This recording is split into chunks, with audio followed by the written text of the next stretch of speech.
అమ్మో చలి ఆరోగ్యం జాగ్రత్త. చలికాలం వచ్చిందంటే చాలా మంది ఆరోగ్య సమస్యలను ఎదుర్కొంటూ ఉంటారు. అయినా తగిన జాగ్రత్తలు తీసుకోకపోవడం వల్ల ఆసుపత్రుల పాలవుతున్నారు. ప్రస్తుతం చలి ఎక్కువగా ఉంది. చలికాలంలో చాలా మంది అనారోగ్యం పాలవుతారు. కొందరికి దుమ్ము ధూళితో శ్వాస ఇబ్బందులు కూడా ఎదురవుతాయి. దీంతో శ్వాస ఆడక ప్రాణాపాయ పరిస్థితి కూడా ఏర్పడుతుంది. అన్ని కాలాల కంటే చలికాలంలో చాలా జాగ్రత్తగా ఉండాలని డాక్టర్లు అంటున్నారు. చలిపులి నుంచి బయటపడేందుకు తీసుకోవాల్సిన జాగ్రత్తలపై ప్రైమ్ 9 స్పెషల్ స్టోరీ.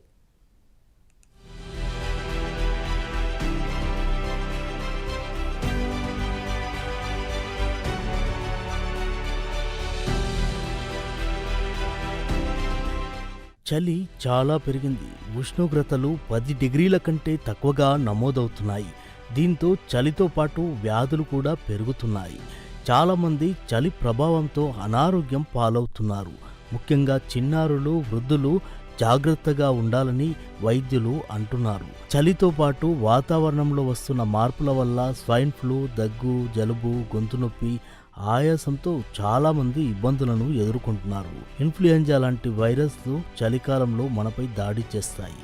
చలికాలంలో ఒక రోజుకు మించి జ్వరంగా, ఒళ్ళు నొప్పులు ఉంటే వేచి చూడకుండా డాక్టర్ని సంప్రదించాలి. తీవ్రమైన చలి వల్ల శరీరంలో రక్త ప్రసరణ తగ్గుతుంది. డస్ట్ ఎలర్జీ వల్ల ఊపిరితిత్తుల సమస్య ఎదురవుతుంది. వల్ల ఈ మంచు ఎక్కువగా ఉండి ఈ ఎయిర్ పొల్యూషన్ ఉన్న ప్రాంతాల్లో తిరిగితే ఆస్మా తీవ్ర రూపంలో వచ్చి వాళ్ళు ఇబ్బంది పడుతుంటారు శీతాకాలం. అదేవిధంగా స్మోకర్స్లో సిఓపిడి అనే ప్రాబ్లం కూడా ఈ శీతాకాలంలో బాగా ఎక్కువగా వస్తుంది. దీనివల్ల శీతాకాలంలో గాలిలో ఈ తేమ ఎక్కువ ఉండడం, అదేవిధంగా శీతాకాలం మంచుతో పాటు ఈ ఎయిర్ పొల్యూషన్ వల్ల, ఆ గాలి పీల్చడం వల్ల శ్వాసకోశ ఇబ్బందులు వచ్చి చాలా ఇబ్బంది పడుతుంటారు. ఈ స్మోకర్స్లో కామన్గా వస్తుంది సిఓపిడి. అదేవిధంగా ఈ న్యూమోనియాస్ కూడా ఎక్కువ వస్తుంటాయి శీతాకాలం ఈ ఎస్పెషలీ చలి ప్రాంతంలో తిరిగే వాళ్ళకి ఈ వైరస్ అటాక్ అయ్యి ఈ వైరల్ న్యూమోనియాస్ చాలా కామన్గా వస్తుంటాయి. ప్రస్తుతం ప్రతిరోజు కూడా అనేక ఓపీలో చాలా కేసెస్ వస్తున్నాయి. వీటి లక్షణాలు ఏంటంటే జ్వరం, రొంప, దగ్గు, కఫం పడడం, ఆయాసం రావడం. సో ఇలాంటి లక్షణాలు ఉన్నప్పుడు వెంటనే ప్రాథమిక దశలోనే డాక్టర్ని కన్సల్ట్ చేస్తే తగిన వైద్యం ఇస్తారు.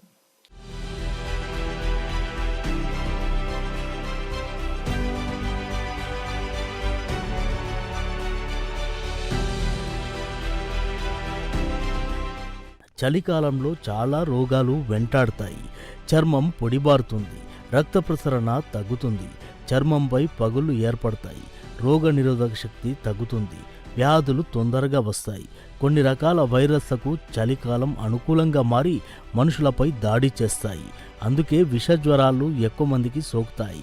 చలికాలంలో చిన్నపిల్లలు, పెద్ద వయసు ఉన్నవారిని రోగాలు వెంటాడతాయి. అందుకే వారి విషయంలో ప్రత్యేక జాగ్రత్తలు తీసుకోవాలి. చలికాలంలోనే వైరస్ ప్రభావం ఎక్కువ. రక్తం సరఫరా తగ్గి గుండె, ఊపిరితిత్తుల వ్యాధులకు దారితీస్తుంది. కాబట్టి తగిన జాగ్రత్తలు తీసుకోకపోతే ప్రాణాలకే ప్రమాదం. నవంబర్, డిసెంబర్, జనవరి నెలల్లో డేంజర్ బెల్స్ మోగుతాయి. ఉష్ణోగ్రతలు బాగా తగ్గుతాయి. అందుకే అందరూ ముందు జాగ్రత్తలు తీసుకోవాలి. చలికాలంలో వేడి నీరు బదులు గోరువెచ్చని నీటితో స్నానం చేయాలి. చలి ఎక్కువగా ఉంది కదా అని సలసలా కాగుతున్న నీటితో స్నానం చేస్తే అనారోగ్యాన్ని మీ చేతులారా ఆహ్వానించినట్టే. వాకింగ్, జాగింగ్ చేసేవారు, వ్యాయామాలు చేసేవారు డాక్టర్లను సంప్రదించి సలహాలు తీసుకోవాలి. తగిన జాగ్రత్తలు తీసుకోకుంటే హార్ట్ అటాక్ వచ్చే అవకాశం ఉంది.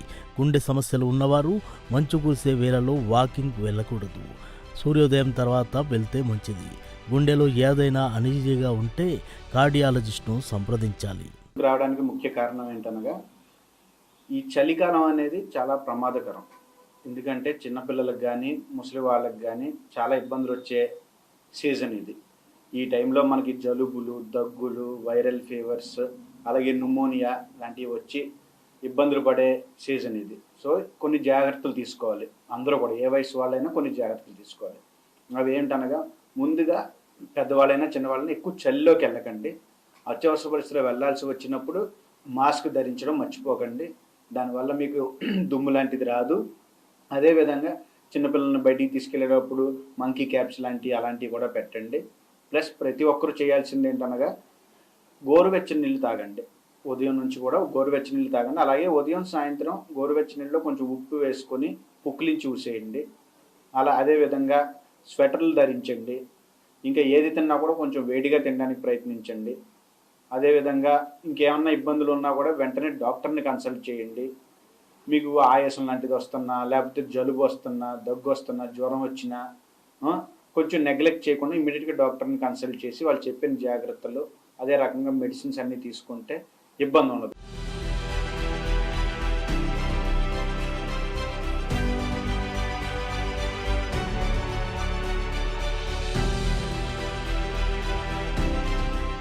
చలికాలంలో తీసుకోవాల్సిన జాగ్రత్తలపై ఓ లుక్కేద్దాం. తప్పకుండా గోరువెచ్చని నీటితోనే స్నానం చేయాలి. నీళ్లు మరీ చల్లగా వేడిగా ఉండకుండా చూసుకోవాలి. మీ శరీరాన్ని పూర్తిగా కప్పి ఉండేలా బట్టలు వేసుకోవాలి. చలికాలంలో దాహం వేయదు, అయినా తరచుగా నీళ్లు తాగుతుండాలి. లేదంటే మనకు తెలియకుండానే డిహైడ్రేషన్ బారిన పడే ప్రమాదం ఉంది. ఫ్రిడ్జ్లో పెట్టిన పండ్లు, పాలు, ఆహార పదార్థాలు, నీళ్లు తీసుకోకూడదు. చలి నుండి మీ చర్మాన్ని కాపాడుకోవడానికి వ్యాజిలిన్, పెట్రోలియం జెల్లీలను రాత్రిపూట రాసుకోవాలి. ఉదయం పూట అస్సలు వాడద్దు. వాడితే వాటిపై మరింత దుమ్ము పేరుకుపోయి మీ చర్మం మరింత దెబ్బతింటుంది. స్నానానికి ముందు శరీరానికి కొబ్బరి నూనె పట్టించి 10 నిమిషాల తర్వాత స్నానం చేస్తే చాలా వరకు చర్మ సమస్యలు రాకుండా ఉంటాయి. తలపై చుండ్రు, దురద ఉన్నవారు స్నానానికి 20 నిమిషాల ముందు నిమ్మకాయ రసంతో రుద్దుకోవాలి. ఆ తర్వాత స్నానం చేయాలి. తెల్లవారుజామున రాత్రిళ్ళు స్నానం చేయకూడదు.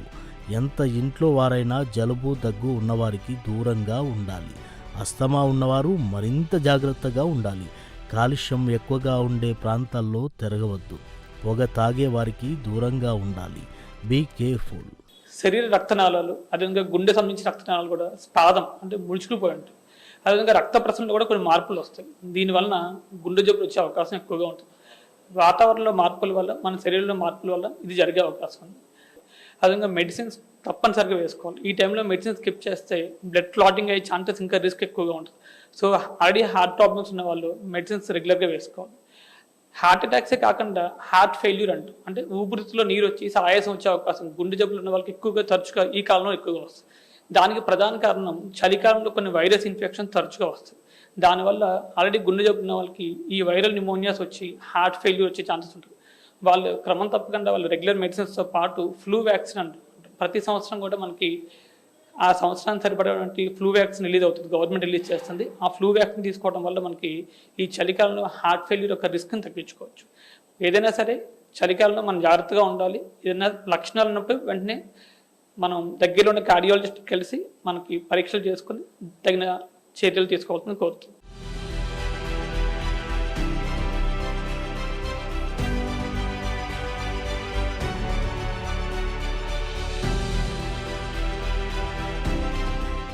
చలికాలంలో తీసుకునే ఆహారం విషయంలో చాలా జాగ్రత్తలు తీసుకోవాలి. ఎక్కువగా నీరు తాగుతూ పళ్ళు తినాలి. సి విటమిన్ ఎక్కువగా లభించే పదార్థాలు తినాలి. నిమ్మ, బత్తాయి, కమల, జామ పండ్లను తీసుకోవాలి. చాలామంది ఈ పండ్లను తింటే జలుబు చేస్తుందని అనుకుంటారు, కానీ ఇవి రోగనిరోధక శక్తిని పెంచుతాయి. ముఖ్యంగా ఈ పళ్ళలో ఉండే విటమిన్ డి, ఈ, సి మిమ్మల్ని చాలా వ్యాధుల నుంచి కాపాడుతాయి, మీ ఆరోగ్యానికి తోడ్పడతాయి. చలికాలంలో చిన్నారులు, పెద్ద వయసు వారి విషయంలో మరింత జాగ్రత్తగా ఉండాలి. చిన్నారులను చలికాలం ఎక్కువగా బయటకు తేవద్దు.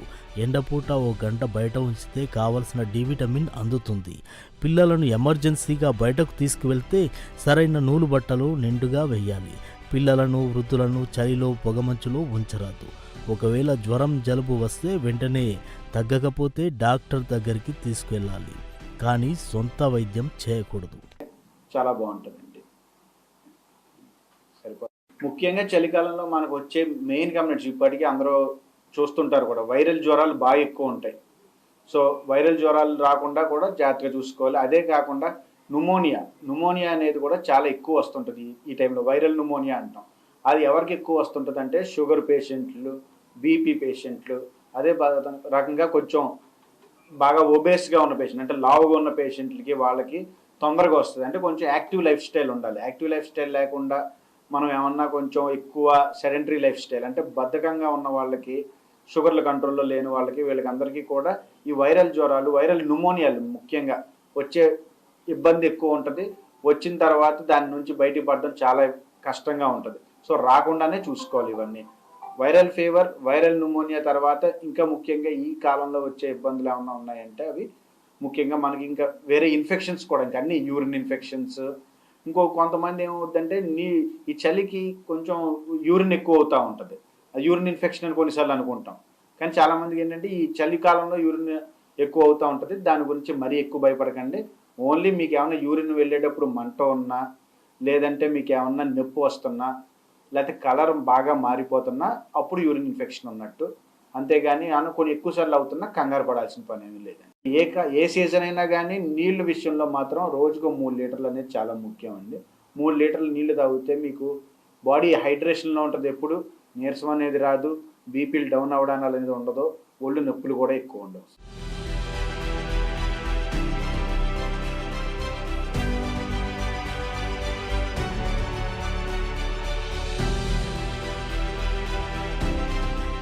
చలికాలం నిజంగా గిలికాలమే. చలిని తట్టుకోగలిగే యువతీ యువకులకు మరింత రొమాంటిక్ సీజన్. అయినా చలికాలం తగిన జాగ్రత్తలు తీసుకోకపోతే తర్వాత సమస్యల బారిన పడక తప్పదు. ముందస్తు జాగ్రత్తలే మేలు చేస్తాయి. అందుకే ఏ వయసు వారైనా చలికాలం బీ కేర్ఫుల్.